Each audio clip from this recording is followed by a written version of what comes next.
He humiliated her at their father's funeral, mocking, dismissing, thinking he had all the power. But what he didn't know? She held a truth so devastating it would leave him begging for mercy. Secrets, betrayal, and a family torn apart by lies. This is a story you don't want to miss. Before we dive in, let us know. What time are you listening to this and where are you? Drop a comment below. We'd love to hear from you. The humid air clung to Emily Taylor's skin as she stepped out of the rental car, the thick Charleston heat wrapping around her like a suffocating shroud. But the weight in her chest had little to do with the weather. St. Michael's Church loomed ahead, its towering steeple casting a long shadow across the cobblestone street. It had been years since she had last seen this place, and even longer since she had set foot in Charleston.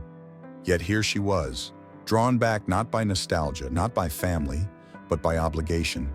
She adjusted the black dress, clinging uncomfortably to her frame, hands trembling slightly as she smoothed down the fabric. The people inside that church weren't waiting for her. They weren't expecting her. If anything, they were hoping she wouldn't come, but she wasn't here for them. She was here for him, her father, Richard Taylor, a man of power, of influence, of secrets. Emily inhaled deeply, then pushed open the heavy wooden doors. The hush that followed her entrance was immediate and suffocating. Conversations faltered, whispers replaced them like a breeze rustling through dead leaves. The vaulted ceilings and stained glass windows did little to soften the weight of judgment pressing down on her. Eyes followed her as she moved down the aisle, some filled with curiosity, others with quiet disdain. Charleston's elite, dressed in solemn black, sat in rigid rows. Business leaders, politicians, men and women who had once admired her father, some who had feared him. And then at the front was her family. Linda Taylor sat stiffly, her posture as perfect as ever, hands folded in her lap, gaze locked straight ahead. Beside her, David. Emily's breath caught. Her older brother's eyes met hers, cold, unflinching, unreadable. He didn't look surprised. He didn't even look angry. He looked prepared, as if he had been expecting this confrontation. The polished wooden casket at the altar was adorned with white lilies, her father's favorite. A strange hollowness settled in Emily's chest as she stared at it. She should have felt grief, should have felt something more than this vast emptiness. But the man inside that casket wasn't the same man she had once known. The service blurred past her in a haze of voices and eulogies spoken by men who had called her father a friend. Men who had never known his secrets. Men who had never known how easily Richard Taylor had locked doors, buried truths. When it was over, Emily rose, her legs stiff from sitting too long. This was it, her chance to say something, to say goodbye. She took a step toward the podium, toward the casket, but before she could reach it, "Don't!" The single word cracked through the air like a gunshot. The murmurs died. All eyes turned to her. David was standing now, adjusting the cuff of his suit with measured precision. His voice was smooth, controlled, deceptively calm. "You don't belong here, Emily." Her spine stiffened.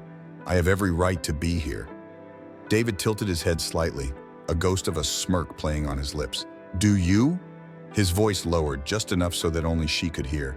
"Tell me, little sister, if you were so important to him, why didn't he ever ask for you back?" The words struck their mark, slicing through her defenses. Emily clenched her fists. "I came to say goodbye to my father. That's it."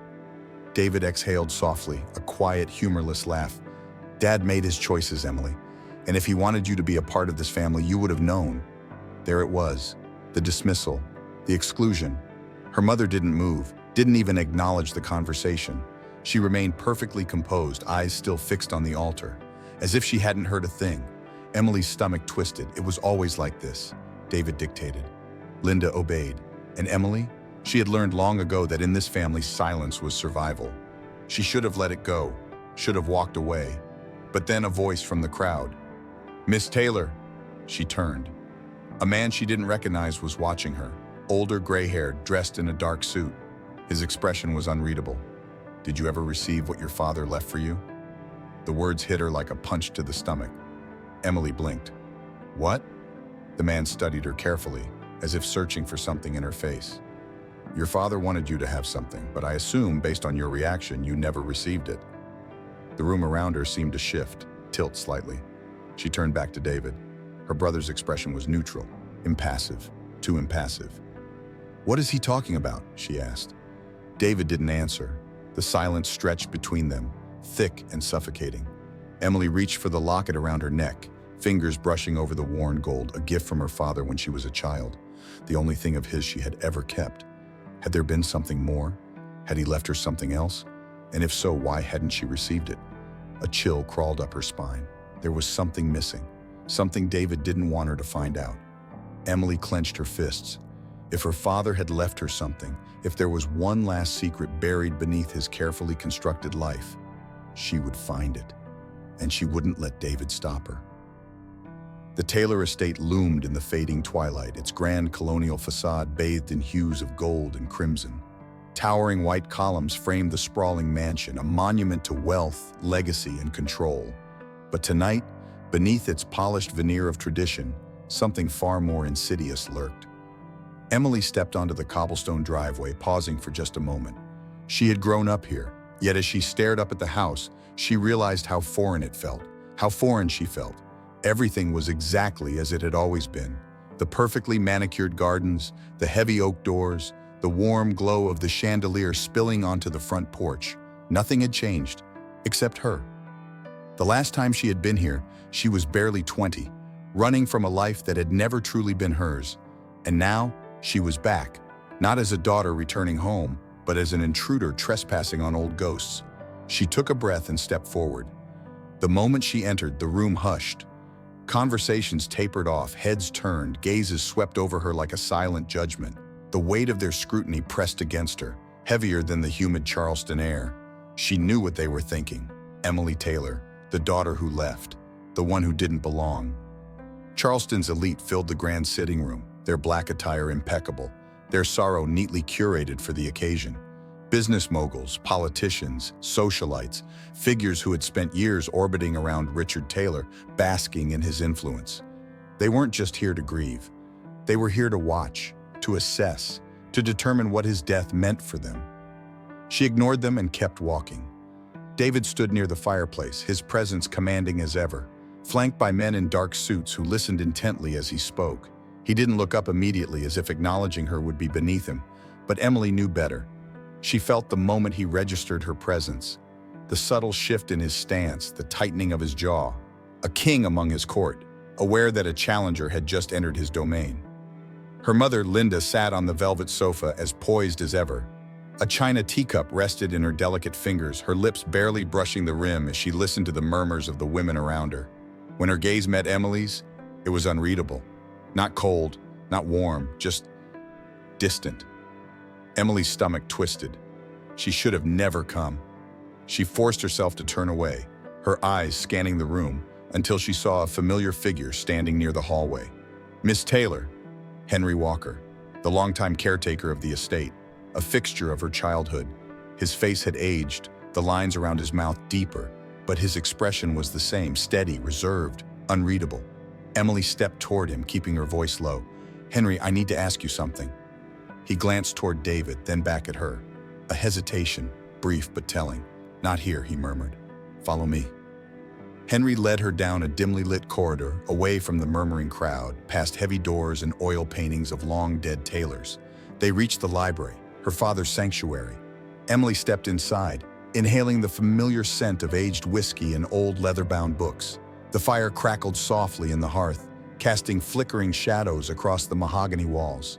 Henry shut the door behind them. She turned to him, voice tense. "Did my father leave something for me?"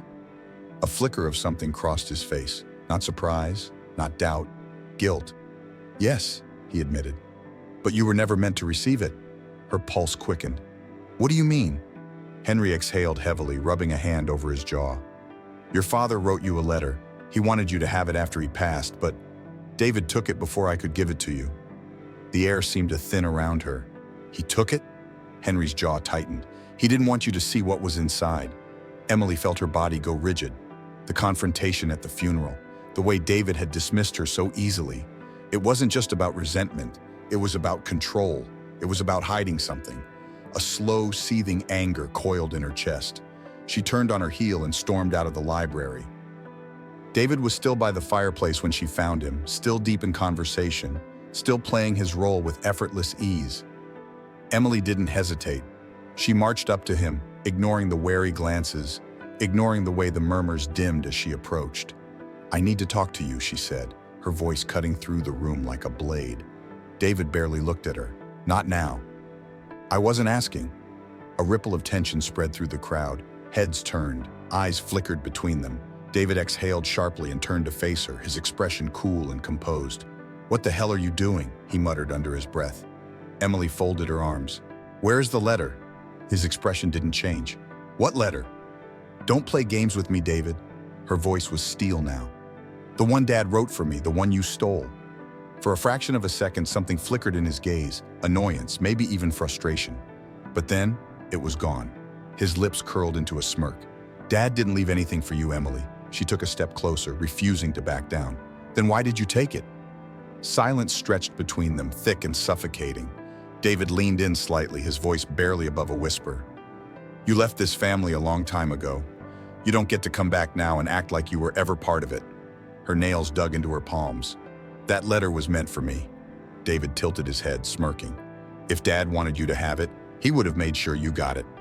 And just like that, he turned away, as if she were nothing, as if none of this mattered. But it did. Emily's hands curled into fists. This wasn't over.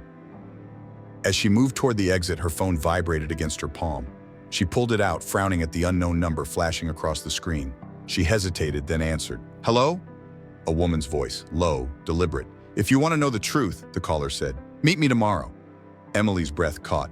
"But be careful." A pause. "Not everyone wants you to." The line went dead. She stared at her phone, her pulse thudding against her ribs. The room suddenly felt too small, the air too thick. She turned, stepping onto the grand porch. The night was warm, the cicadas humming in the distance. Then she saw it. A figure at the edge of the driveway, too far to make out clearly, but standing still, watching. A shiver ran down her spine. She wasn't alone, and whatever she had just stepped into, it was bigger than she had imagined. The road stretched endlessly before her, the warm glow of Charleston fading in her rearview mirror. Emily gripped the steering wheel, her fingers pressing into the leather, her heart pounding just a little harder with every mile. The GPS guided her away from the manicured beauty of the historic district and into unfamiliar territory, where the cobblestone streets and grand estates gave way to cracked sidewalks and peeling paint. She passed rows of dilapidated houses, their porches sagging under the weight of time, their windows either boarded up or tightly shut, as if their inhabitants had long since learned to keep the outside world at bay. A whisper of unease curled through her chest. She glanced at the note in her hand, the address scrawled in small, precise handwriting. Whoever had called her last night had known something David didn't want her to find out. The thought sent a fresh surge of anger through her veins. She turned onto a narrow alley, the dim streetlights flickering weakly overhead. The house at the end of the road was barely more than a cottage, weathered, its white paint faded to a dull gray. Vines crept along the wooden siding, reaching like skeletal fingers toward the darkened windows. Something about it felt off. Her stomach twisted as she parked at the curb. The house was silent. No light leaked through the curtained windows, no sound drifted from inside. Yet, as she stepped out of the car, she caught movement in the periphery, a quick, nervous flicker of blinds snapping shut across the street. A neighbor watching. Emily swallowed hard. They knew she was here. She climbed the wooden steps, her heels clicking softly against the warped boards. The porch light was on, but it cast a feeble glow, barely enough to fight the darkness pressing in around her. She knocked once. The sound echoed too loud in the stillness. Seconds stretched. The silence deepened, then finally. The door creaked open an inch. A pair of sharp blue eyes peered out, scanning her from head to toe before the woman pulled the door wider. Emily inhaled sharply. She was older, her face lined with deep-set wrinkles, her gray hair pulled back into a loose bun. But there was something about her, something in the way she carried herself, in the way her gaze was both wary and knowing, that made Emily's chest tighten. "You're Richard's daughter." The voice was firm, neither a question nor a greeting. Emily hesitated, then nodded. "Are you Sarah Johnson?" The woman's lips pressed together, then she stepped aside. "Come in, but don't stay long." Emily entered, her senses immediately assaulted by the scent of old books and faded lavender. The living room was small and cluttered, wooden shelves stacked with medical journals, a small table covered in pill bottles and loose papers. A rocking chair sat near the window, a folded blanket draped over its back as if someone had been sitting there just moments ago. Sarah gestured toward the chair opposite hers. Emily hesitated before lowering herself onto the worn cushion, her pulse still racing. Sarah sat across from her, her bony hands resting lightly in her lap. "You said you knew something about my father," Emily said. Her voice was steady, but she could feel the tremor beneath it. "About what he left for me." Sarah exhaled slowly. "I was your father's nurse for the last 3 years of his life," she said. "He trusted me, told me things he couldn't tell anyone else." A chill crept up Emily's spine. "Like what?" Sarah's gaze didn't waver. "Like the fact that he was afraid for you." Emily's stomach clenched. Sarah leaned forward, her voice lowering. "Your father wanted to tell you something before he died, something important, but someone stopped him." The words hit her like a physical blow. She barely had time to process them before Sarah continued. "He wrote you a letter," the older woman said. "A letter he was determined you would receive." Emily's breath caught. The letter, the one Henry had told her about, the one David had stolen. Sarah watched her carefully. "If you haven't seen it, that means someone got to it first." Emily swallowed hard. "Do you know what it said?" Sarah hesitated. "No," she admitted. "But I do know this. Your father had regrets. About your mother. About what happened all those years ago." The room seemed to tilt slightly. Emily gripped the edge of her seat. "What do you mean?" Sarah's gaze darkened. "He used to talk about her when he thought no one was listening, how he wished things had been different, how he wished she could have stayed." Emily's heart slammed against her ribs. Her mother, the woman who had disappeared from her life when she was just a child. She had been told her mother was dead, but now, was Sarah implying otherwise? Before she could demand answers, a sudden beam of headlights sliced through the darkness outside, illuminating the thin curtains. Sarah's face immediately paled. She stood abruptly, crossing the room in 2 quick steps, pulling the curtain back an inch. Emily followed her gaze. A black SUV sat idling at the end of the street. Its engine was running. The silhouette of a driver was barely visible through the tinted glass. Sarah's fingers clenched around the fabric. "You need to leave, now!" Emily's stomach turned to ice. "Who is that?" The older woman shook her head. "I don't know, but I've seen that car before, more than once." Emily's throat tightened. "You think they're following me?" Sarah turned to face her, eyes filled with something cold and unrelenting. "I don't think," she said grimly. "I know." Fear shot through Emily like electricity. She grabbed her purse and stood quickly. "Okay, but this isn't over. I need to know what my father was trying to tell me." Sarah reached out, gripping Emily's wrist, her grip surprisingly strong for someone so frail. "Then find that letter," she whispered fiercely, "before they do." A loud rev of an engine outside. Emily flinched, her pulse hammering in her ears. Sarah let go of her wrist. "Go!" she urged. Emily didn't need to be told twice. She rushed out the door, her hands fumbling for her car keys. As she slid into the driver's seat, she risked a glance in the rearview mirror. The black SUV hadn't moved, but it was still there, still watching. She swallowed hard, forcing herself to keep her breathing steady as she pulled out onto the street. A long, heavy pause. Then, the SUV's headlights flicked on. A fresh wave of dread crashed over her as she turned onto the main road. A minute passed, then another. Her fingers curled tighter around the steering wheel. A glance in the mirror. The SUV was still behind her. Not close, not rushing, just following. The realization sent a violent shiver down her spine. She wasn't being watched, she was being hunted. And whoever was in that car, they weren't going to stop. The morning sun struggled to cut through the thick Charleston humidity as Emily pulled into the parking lot of Taylor & Associates. The stately brick building loomed ahead, its white columns standing tall like silent sentinels guarding the family's legacy. For decades, this law firm had been the heart of the Taylor empire, a beacon of power, influence, and control. But today, it felt different, more like a fortress of secrets. Emily gripped the steering wheel, exhaling slowly. Her father had left something for her, something important, and someone had made sure she never received it. She was done being shut out.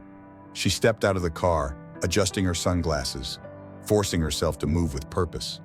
The receptionist barely looked up from her phone as Emily entered, her heels clicking softly against the polished floor. No one stopped her. No one questioned her presence. She didn't belong here anymore, but for once, she was going to act like she did.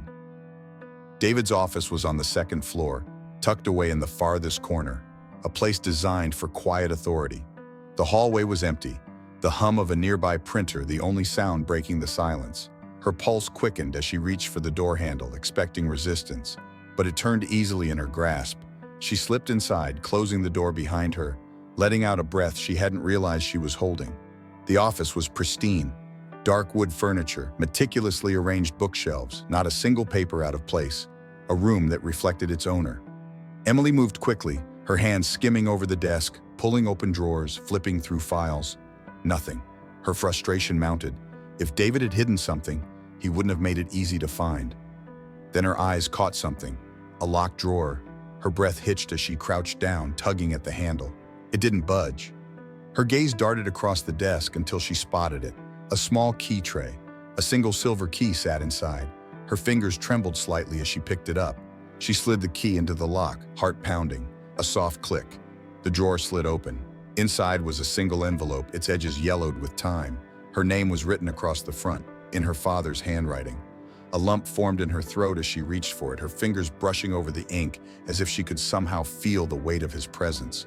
Her breath shallowed. She carefully tore it open. Her father's words bled onto the page, quiet and deliberate. "Emily, my daughter, my greatest regret is not telling you the truth sooner." Her hands tightened around the letter. "You are not Linda's child. I took you in when your mother disappeared. I raised you as my own because I loved you as my own. But there is something I never told you." A sharp pain shot through her chest. She wasn't Linda's daughter. She wasn't a tailor. Her vision blurred. Memories crashed over her, fast and suffocating. Linda's distant stares. The way David had always treated her like an outsider. The whispers behind closed doors, the feeling that she never quite fit. It had never been her imagination. She read the next line.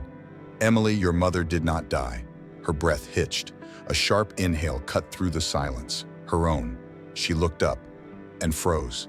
David stood in the doorway. His expression was unreadable, but the tension in his posture, the tight set of his jaw, those were unmistakable. His gaze flicked to the letter still clutched in her hands. "Put it down." Emily's pulse pounded in her ears. "You knew," she whispered, the betrayal thick in her throat. David's face remained impassive. "It doesn't change anything." A laugh escaped her lips, sharp, bitter. "Are you serious?" Her voice rose. "You stole this from me. You lied to me. And you think that doesn't change anything?" David took a step forward, controlled, deliberate. "Dad was protecting you," he said. "I was protecting you." Her grip on the letter tightened. "Protecting me from what?" Her voice shook. "From my own mother?" His jaw clenched. "From the truth." Emily's breath came faster, her chest rising and falling with the force of it. "That's not your choice to make," she hissed. David exhaled sharply, his patience clearly wearing thin.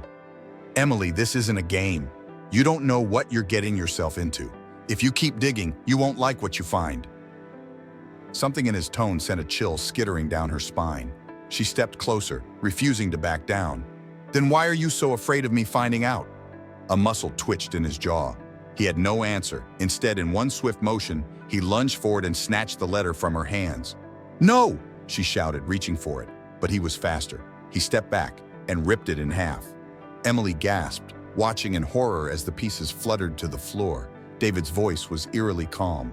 "Let it go, Emily. This doesn't concern you anymore." Her vision blurred with fury. "You don't get to decide that." David sighed, shaking his head like she was a child who refused to listen. "Walk away," he said, "because if you don't, you won't like what comes next." Emily held his gaze. She had spent her entire life being told what she could and couldn't do, what she could and couldn't know. Not anymore. David might have destroyed that letter, but he had given her something far more valuable.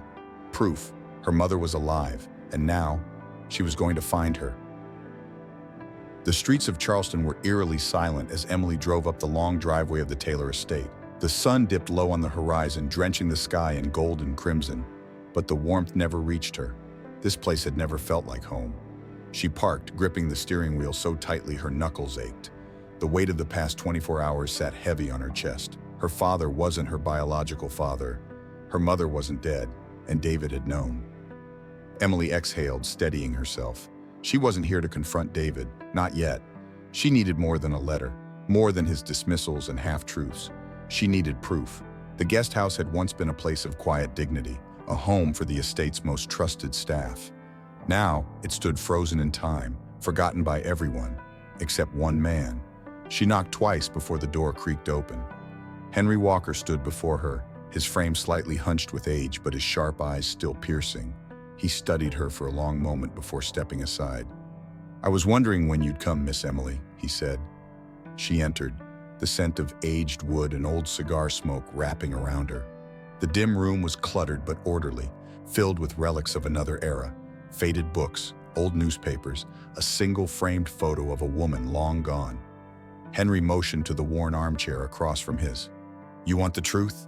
he said, sinking into his seat. "Then you need to hear all of it." Emily wasted no time.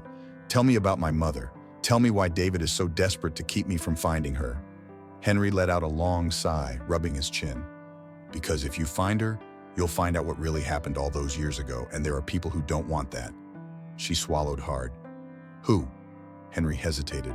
Then, as if coming to a decision, he leaned forward and unlocked a drawer in his old desk. He pulled out a battered leather folder and handed it to her. "Your father set up a trust fund years ago, a substantial one." Emily flipped through the documents, her pulse racing. "But it wasn't meant for you." Her gaze snapped to his. "Then who?" Henry's expression darkened. "Your mother." The word struck her like a blow. "She's alive," she whispered, the truth finally sinking in. Henry nodded. Richard never stopped taking care of her. He just didn't want anyone to know. Emily clenched the folder tighter. "Where is she now?" Henry reached into his desk again and retrieved a faded, yellowed envelope. He placed it in her hands, his voice quiet. "I don't know where she is now, but I know where she was." Emily turned the envelope over, her breath catching as she pulled out a photograph. A woman stood near the shoreline, wind whipping through her auburn hair. Her eyes, the same shape, the same intensity as Emily's, gazed off into the distance. Her throat tightened. On the back of the photograph, a single handwritten note, "Savannah, Georgia." Emily's knees nearly buckled. She was close. Her voice came out as a whisper. "Why did David lie?" Henry's face was grim. "Because some truths, Miss Emily, are more dangerous than lies." A shiver ran through her. She needed to get to Savannah. The night had settled heavily over Charleston by the time Emily pulled into the parking lot of her apartment complex. Her mind was a storm of thoughts, flashes of the letter, the photograph, Henry's grave warning. Her mother was alive. Richard Taylor had been protecting her in secret. David had stolen the truth. Her hands trembled slightly as she reached for her bag. Then, a shadow shifted near the stairwell. Her breath caught. A man stood just a few feet away, partially obscured by darkness. He was tall, wearing a dark coat, his posture unnervingly still. Emily's pulse spiked. He stepped forward. "Miss Taylor," he said smoothly. His voice was calm, too calm. Emily's fingers curled around her keys, gripping them tightly. "Who the hell are you?" The man tilted his head slightly as if measuring her. "Someone who's trying to keep you from making a very dangerous mistake." A chill ran through her. She forced herself to stand her ground. "Finding my mother is a mistake?" The man let out a slow breath. "Some secrets should stay buried." Emily's stomach twisted. "Why?" The man stepped closer. "Because once you open that door, it won't close again." The hairs on the back of her neck stood on end. Emily clenched her jaw. "And if I don't stop?" His expression didn't change. "Then you won't be the only one who suffers." For a long moment, neither of them moved. Then without another word, the man turned and walked away, disappearing into the night. Emily stood frozen, her heart hammering against her ribs. She should have been scared. She should have run. But she didn't. Instead, she climbed the stairs to her apartment, her hands still gripping the photograph like a lifeline. She reached for the doorknob and stopped cold. The door was slightly ajar. A slow, sickening dread unfurled inside her. She pushed the door open carefully, her stomach twisting as the dim light from the hallway spilled inside. The place was a wreck. Drawers yanked out, papers strewn across the floor, cushions slashed open. Someone had been here, searching for something. Her eyes darted to the kitchen counter. The photograph was gone. Her breath hitched. Then, she saw it. Carved into the wooden surface of the counter, deep and deliberate. "Stop!" Emily's pulse roared in her ears. This wasn't just a warning. It was a promise. She swallowed hard, her body screaming at her to be afraid, to turn back, to walk away. But she wouldn't. Not now. Not ever. She reached for her bag, grabbed her car keys, and turned toward the door. She was going to Savannah. And nothing, not David, not threats, not break-ins, was going to stop her. The weight of exhaustion pressed down on Emily's shoulders as she gripped the steering wheel. Her thoughts a chaotic storm, the break-in at her apartment, the warning from the stranger, and now, a name, Eleanor Carter. For the first time, she wasn't just chasing shadows. She pulled into Henry Walker's driveway, feeling a strange sense of déjà vu. The old caretaker had always been there, watching, waiting. He never spoke out of turn, never interfered. Tonight, something in his voice had changed, urgent, resolute. She knocked. The door opened almost immediately. Henry scanned her with tired, knowing eyes, then stepped aside. "I was hoping you wouldn't come." Emily frowned. "You called me." "I know." His tone was grave. "But once you see this, there's no turning back." The room smelled of dust and aged paper, the air heavy with something unspoken. Henry walked toward a wooden cabinet, pulling out a battered, leather-bound book. He turned it over in his hands before placing it between them. "This," he said quietly, "belonged to your father." Emily's breath caught. Her hands trembled as she reached for it, the worn leather smooth beneath her fingertips. Henry nodded. He wrote in it almost every day. Near the end, I think it was the only place he could be honest. She swallowed hard and opened the journal. The pages were filled with her father's familiar handwriting, steady at first, but the strokes grew shakier toward the end. She flipped through the mundane entries, business dealings, political connections, until a name made her pulse spike. Eleanor, her mother.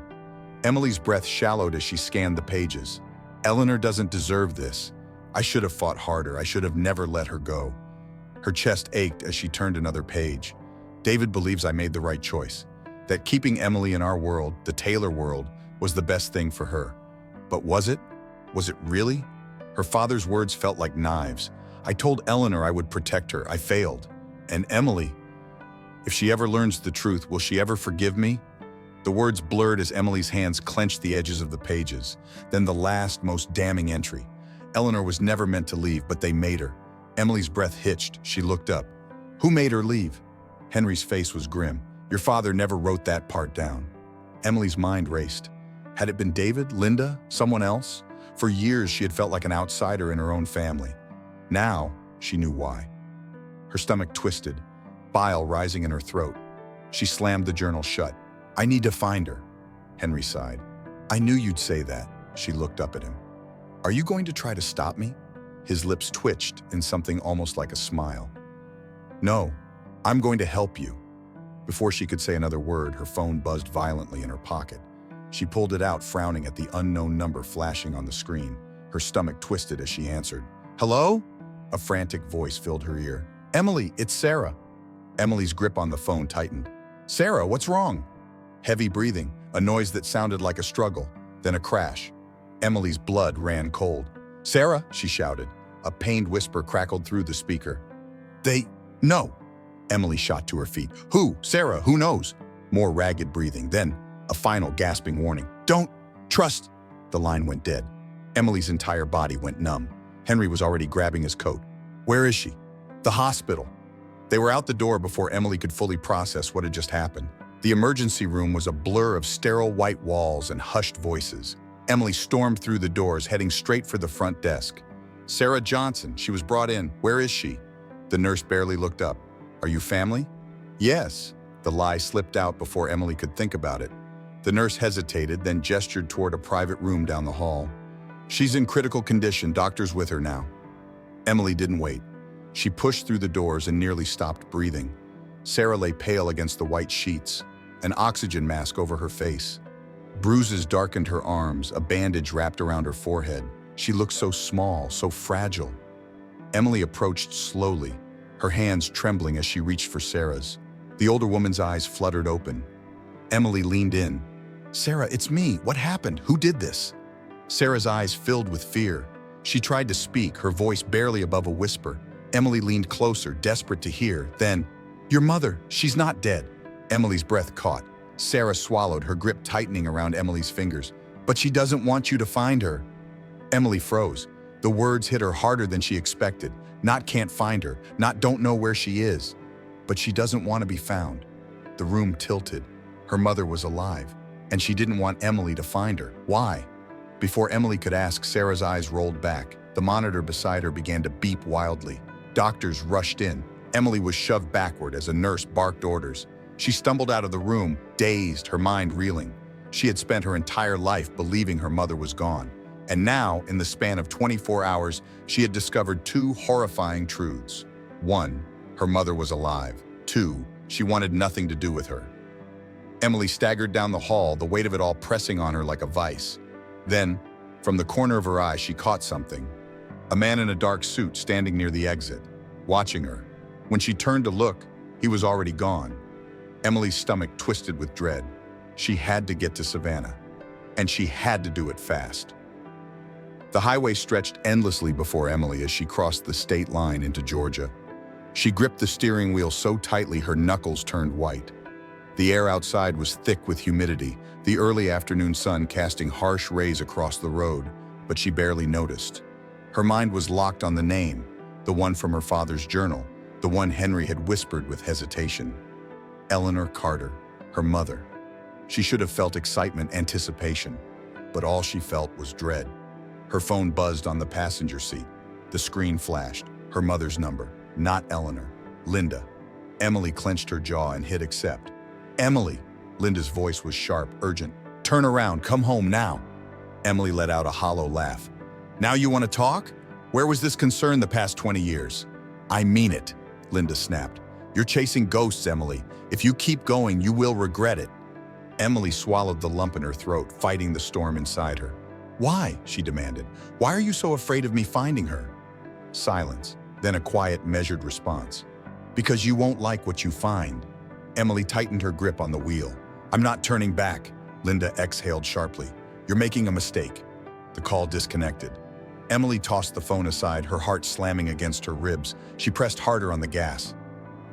The nursing home sat nestled in a quiet corner of Savannah, draped in Spanish moss and fading light. The old building was well kept, but something about it felt isolated, removed from time. Emily parked but didn't move. She sat in the car for a long moment, her pulse hammering. Then she stepped out. The receptionist barely looked up as she walked through the entrance. The place smelled of disinfectant and lavender, the quiet hum of a television playing from down the hall. Then, through the glass doors leading to the back porch, she saw her, a woman, frail but elegant, sitting in a white rocking chair, her hands folded neatly in her lap. Emily knew before the nurse even confirmed it. This was Eleanor Carter. She took a deep breath and stepped outside. The wooden boards creaked under her weight. Eleanor lifted her head. Their eyes met. For a moment, the world stopped. Then, Eleanor went pale, her fingers gripping the armrests of the chair as if bracing herself. Her lips parted, but no words came. She stared at Emily as if she were staring at a ghost. Her voice trembled. No, it can't be. Emily's chest tightened. She took another step forward. Eleanor Carter? Eleanor's hands trembled. You're supposed to be dead, she whispered. Emily's breath caught. What? Eleanor shook her head violently, her whole body tensing. No, this is wrong. This is all wrong. Emily's stomach turned to ice. She had imagined this moment 1,000 times, rehearsed all the ways it could go, but never, not once, had she imagined this. I'm your daughter. The words felt foreign in her mouth. Eleanor's entire body stiffened. Then she closed her eyes and whispered, I know. Emily's breath hitched. She took a shaky step forward. Then why did you leave me? Eleanor opened her eyes, and for the first time, Emily didn't see fear, she saw guilt. I didn't leave you, Eleanor said softly. I left him. Emily's world tilted. She had spent her life believing her mother had died.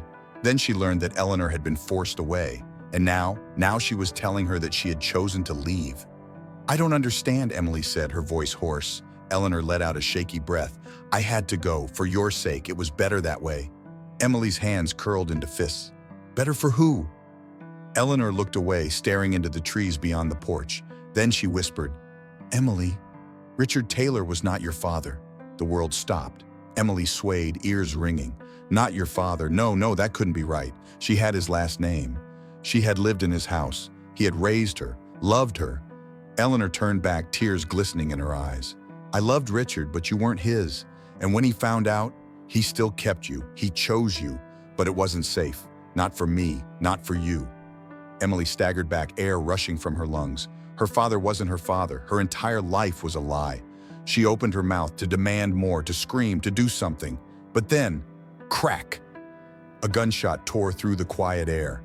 Emily dropped to the ground as Eleanor gasped, clutching her chest.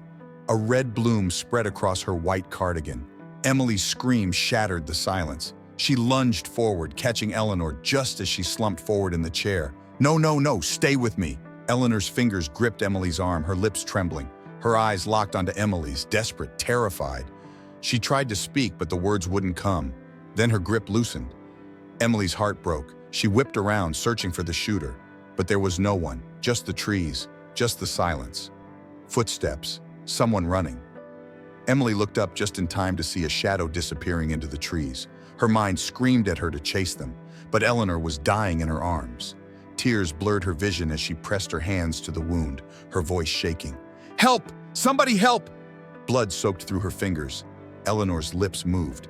Emily leaned in, sobs racking her body. "Don't talk. Save your strength." Eleanor shuddered, her voice barely a whisper. "I'm so sorry. I had to leave. I had to." Emily choked on a sob. "Please just stay with me, please." But Eleanor's eyes began to lose focus. Her chest shuddered, then slowed. Emily shook her head wildly. "No, no, no, stay with me." Then, Eleanor Carter went still and Emily screamed. Emily's hands were slick with blood as she pressed down on Eleanor's wound, her own breath coming in ragged gasps. The rocking chair creaked beneath them, the scent of gunpowder still lingering in the humid savanna air. "Stay with me," Emily pleaded, her voice breaking. "Help is coming." Eleanor's eyelids fluttered. Her lips parted, forming silent words, but Emily couldn't hear them. "What? What are you trying to say?" Eleanor's fingers twitched against Emily's wrist, her breathing shallow and unsteady. Emily leaned in closer, desperate. Eleanor's lips trembled, and in a voice barely above a whisper, she breathed, "You can't trust." Emily's blood ran cold. "You can't trust who? Who, Mom?" Eleanor shuddered, her body convulsing. The monitor on her wrist beeped erratically, flashing red. The sirens wailed in the distance, flashing red lights bouncing off the white wooden walls of the nursing home. Emily barely registered the paramedics as they pulled Eleanor from her grasp. As they placed her onto the stretcher, voices urgent and rushed. She couldn't lose her now. Not now. Not when she had just found her. The ambulance doors slammed shut. Emily ran to her car, her fingers fumbling with the keys. She barely remembered the drive to the hospital, barely felt the pavement beneath her feet as she ran through the automatic doors. She was led to a waiting area, but the walls felt too close, the air too thin. Minutes passed, maybe hours. Then, a voice. "Emily." She looked up, her heart stopping for a moment.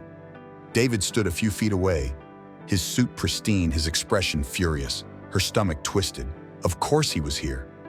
She rose to her feet, her voice laced with anger. "What the hell are you doing here?" David's jaw tightened.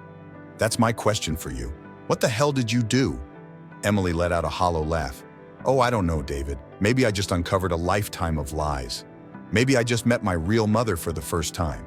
Or maybe, just maybe, someone tried to kill her." David flinched, but his voice remained cold.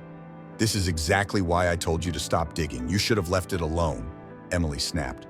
"Left it alone?" she hissed, stepping forward. "You mean left my mother to rot in some nursing home, never knowing why she had to leave? Never knowing why my entire life was built on a lie?" David exhaled sharply, running a hand through his hair. "It wasn't supposed to be like this." Emily's eyes burned. "Then tell me how it was supposed to be." Her voice rose, raw and desperate. "Tell me the truth for once in your goddamn life, David." His eyes locked onto hers, something dark stirring beneath them. Then, after a long pause, he spoke. "You weren't just adopted, Emily." His voice lowered as if the weight of the words were too heavy. "Richard wasn't just protecting you from scandal." Emily's blood ran cold. David took another step closer, his tone dangerously quiet. "Your father wasn't some unknown man." His lips curled slightly. "He was a man with enemies. A man our father was terrified of." Emily's breath hitched. "Who?" she whispered. David's gaze darkened. "William Mercer." The name slammed into her chest. William Mercer. Even Emily, someone who had spent her life avoiding the politics and power of Charleston's elite, recognized that name.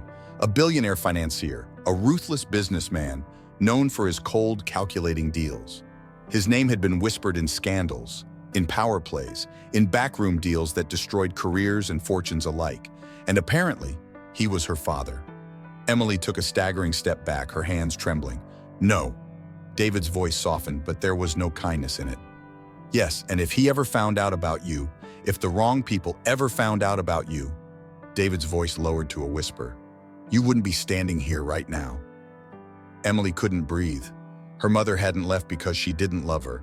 She had left to keep her safe. Richard hadn't adopted her just to protect his reputation. He had been protecting her life. Her mind swirled with memories, David's resentment, Linda's distance, the hushed conversations she had never been allowed to hear.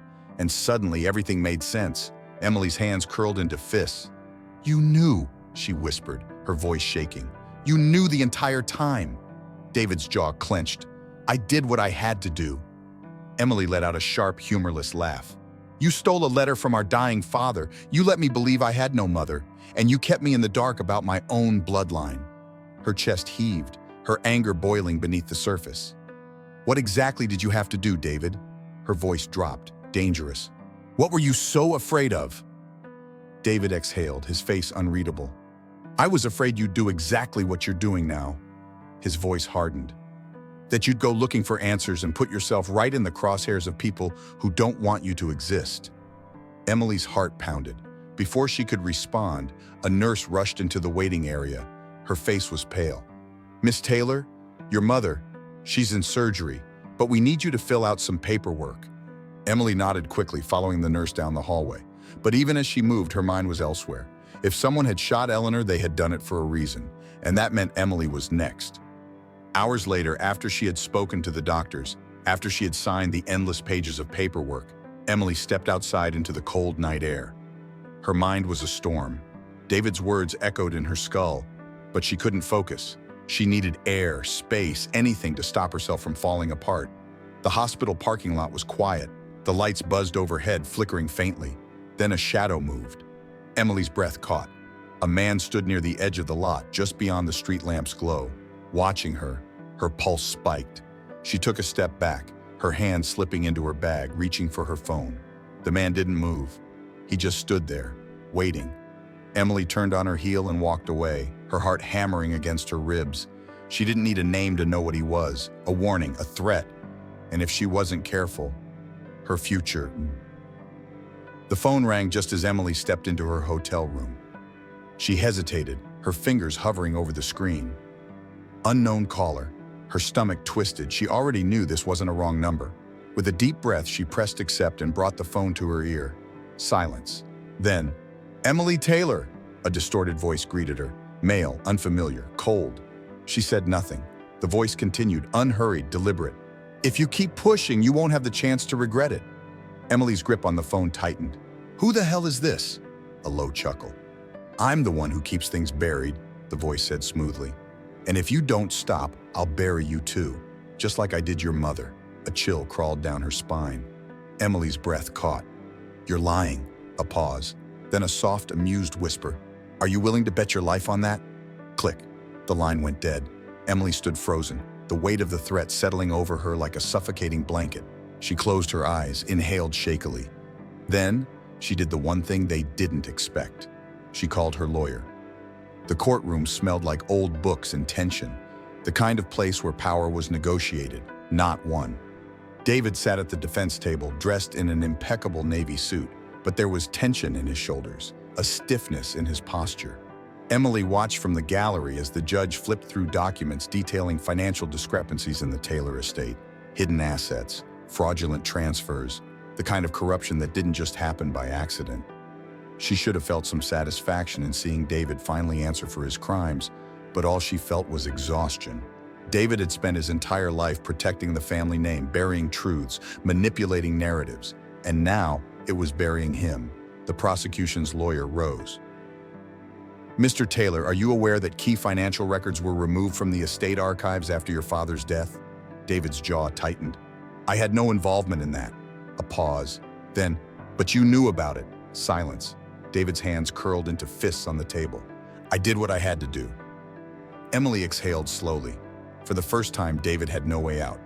Later that evening, Emily sat across from a man she had never met, but whose influence had shaped her entire life, Charles Vance.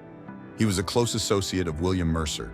He regarded her with a cool, measured expression, the ice in his glass clinking as he swirled his whiskey. So, he mused, you've come to dig up ghosts, Miss Taylor. Emily didn't flinch. I came for the truth. Charles smiled. Truth is a funny thing. It changes depending on who's telling it. Emily leaned forward, placing a folder on the table between them. It contained her father's journal, Eleanor's letters, every piece of evidence proving the depth of the lies that had been told to her. She watched as Charles glanced at the contents, his expression unreadable. "You want answers?" he asked, setting down his drink. Emily nodded. Charles sighed, rubbing his temple. "Your mother should have told you sooner, but she was afraid, and for good reason." Emily's heart pounded. William Mercer is not the kind of man you want to cross. Emily's pulse skipped a beat. "So it's true," she murmured. Charles exhaled. "It's worse than you think. Your father, your real father, didn't just leave, he erased you." Emily's breath hitched. "Why?" she whispered. Charles's expression darkened. "Because having a daughter meant a vulnerability he couldn't afford." The words cut deeper than she expected. For a moment, she couldn't breathe. Then she steadied herself. "I want to meet him." Charles's lips curled into something that wasn't quite a smile. "You're brave, but bravery can be dangerous." Emily lifted her chin. "So can silence."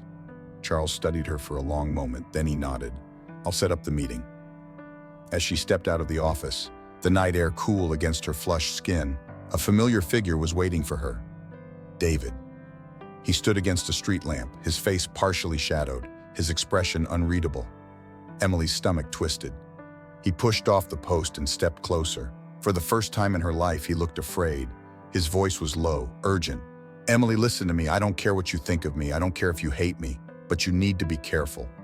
Emily crossed her arms. "Why? Because William Mercer is my father? Because I have a right to know who he is?" David's eyes darkened. "No, because he's not the kind of man who lets unfinished business walk away." Emily frowned. "What are you talking about?" David's throat bobbed. His voice was barely above a whisper. "He's not a man at all, Emily." Emily froze. David took a step back, his face drawn, his breathing uneven. "You think you want the truth," he murmured. "But once you see it, you can't unsee it." Emily's chest tightened. For the first time, a sliver of doubt crept in. Then David turned and walked away, leaving her alone in the dark. The steady beeping of the heart monitor was the only sound in the dimly lit hospital room.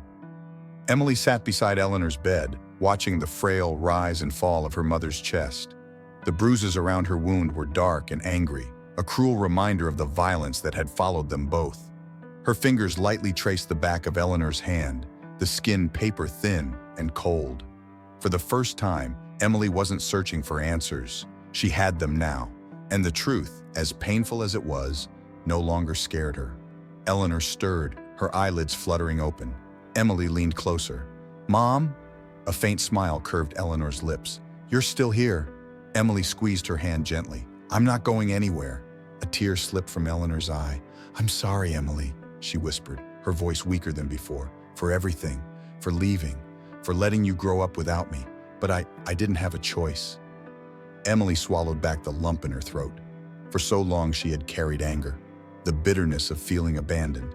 But now, looking at Eleanor, the woman who had spent decades in hiding to protect her, Emily understood. And for the first time, she let the resentment go. She held Eleanor's hand tighter. "Mom, I was angry. I won't lie. I spent my whole life wanting answers." Her voice cracked. "But I know now. You did it for me." Eleanor's breath hitched, her grip tightening on Emily's fingers. Tears filled her tired eyes, but this time, they weren't from pain. They were from relief. Emily let out a shaky breath. "And I forgive you." Eleanor shuddered, her eyes squeezing shut as tears streamed down her face. Then with a soft sigh, she closed her eyes once more, exhaustion pulling her back into sleep. Emily sat there for a long time, her mother's hand still wrapped in hers. For the first time in her life, she didn't feel lost. She felt found. The courtroom was silent as the judge read the verdict. David Taylor, once a man who held power over everything, stood motionless, his expression unreadable. He had spent his entire life fighting for control, for dominance, for the legacy their father had built. And now, it was all gone. The estate, the businesses, the reputation he had so desperately tried to protect. It was all stripped away, brick by brick, scandal by scandal. Emily stood at the back of the courtroom watching as David's shoulders stiffened. Finally, he turned. His eyes met hers. For a long moment, neither of them spoke. Then David exhaled sharply. He loved you more than he ever loved me. Emily's breath caught. David's voice was quiet, but it cut through her like a knife. Do you even know what it's like?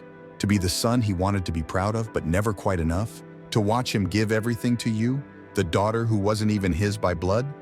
Emily's throat tightened. She had spent so many years believing David hated her. But now she saw it clearly. It wasn't hate, it was jealousy. It was pain.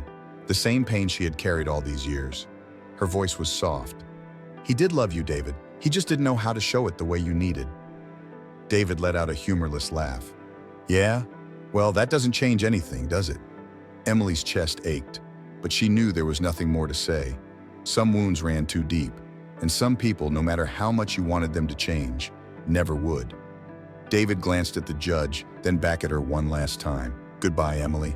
Then he was escorted out of the courtroom. Emily stood there for a moment, her heart heavy. Then she turned and walked away. The sun hung low over Savannah as Emily stepped onto the wraparound porch of Eleanor's small cottage. This would be her home now, a place far away from the shadows of the Taylor family name, a place where she could finally breathe. As she set her bag down, a knock sounded at the door. Emily opened it to find Linda Taylor standing there. For a long time, the two women just stared at each other. Then, in a voice Emily had never quite heard before, Linda said, "I was wrong about you, about a lot of things." Emily's fingers tightened on the door frame. Linda swallowed, glancing away. "David controlled me for too long, and I let him. I let him turn me against you. But I don't want to lose you, Emily. Not again." Emily's heart twisted. She had spent a lifetime waiting to hear those words. Now, standing in front of Linda, the woman who had spent so long pretending Emily didn't exist, she didn't know how to respond. So she didn't. Instead, she simply stepped aside, opening the door wider. Linda hesitated. Then she walked inside. That evening, as Emily unpacked, she found the letter. Henry had slipped it into her bag before she left Charleston, telling her it was the last thing her father had ever written. Her hands trembled as she opened it. Richard's handwriting was familiar, steady, deliberate, filled with the weight of years. "Emily, if you are reading this, then the truth has already found you. I have made many mistakes in my life, but you were never one of them. You are my daughter, blood or not. Family is not who we are born to. It is who we choose to love. And I have always chosen you. I hope, wherever you are now, you have found the peace that I could never give you. With love, your father." Tears blurred Emily's vision as she folded the letter back into its envelope. She walked onto the porch, the salty ocean breeze brushing against her skin. Somewhere in the distance, the waves lapped at the shore. For so long, she had searched for belonging, for truth, for family.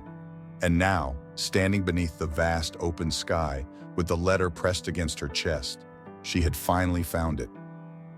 This story isn't just about uncovering buried secrets, it's about identity, resilience, and the power of truth. Emily spent her life searching for answers, but in the end, she found something even more valuable, the strength to define her own future. How often do we let our past dictate who we are? How many of us are still searching for closure, for belonging? Maybe like Emily, the real journey isn't just about finding the truth, but deciding what we do with it. If this story resonated with you, drop a comment below. What was your biggest takeaway?